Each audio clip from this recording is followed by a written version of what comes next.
I'm standing in a museum that used to be a church. In 1887, Pastor Henry and his wife Grace planted this church in a one-room schoolhouse just down the road. And in 1888, they were able to build this building. And they passed on their love for this community because of the gospel to a generation. And things were going really well. But 2 generations after this church was planted, it died. And you can see the pictures behind me of the faithful members of this congregation. And many of them lie in the graveyard behind the church. This church had a man crisis. It was men who made this church come alive, and it was probably men who caused this church to die. In churches, when men stop investing in younger men stop caring. That's probably what happened to this church, and that's definitely what's happening in our churches. Older gentlemen do not know how to finish well. They don't know how to invest.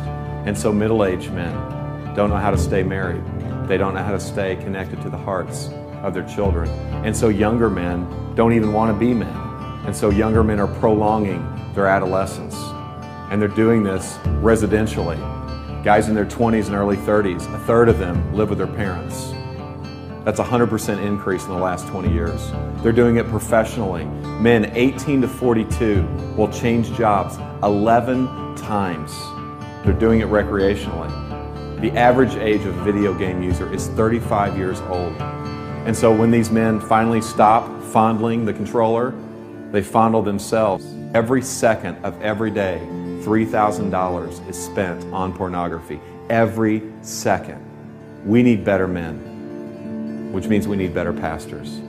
We need pastors who are not boys, but are men. Pastors who are not trying to prolong their adolescence, but pastors who are trying to be the men that God has called them to be. They are qualified men in their character. They are called men to serve God's church. They are determined men. They are dependent men. They are tough men. They're able to take a punch. They're able to handle circumstances.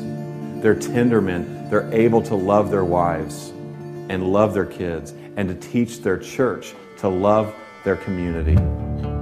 Tragically, the last time the gospel was preached from this pulpit to this church was 1957. 3,000 to 4,000 churches this year will close just like this church. Why?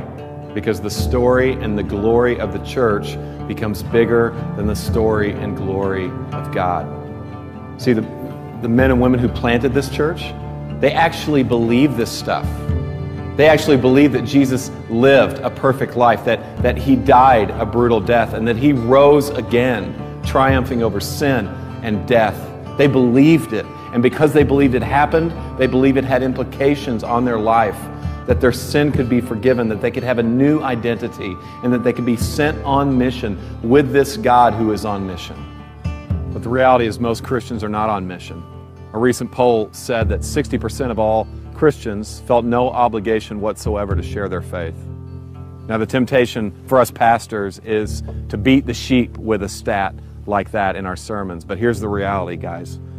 They're simply imitating and following our example.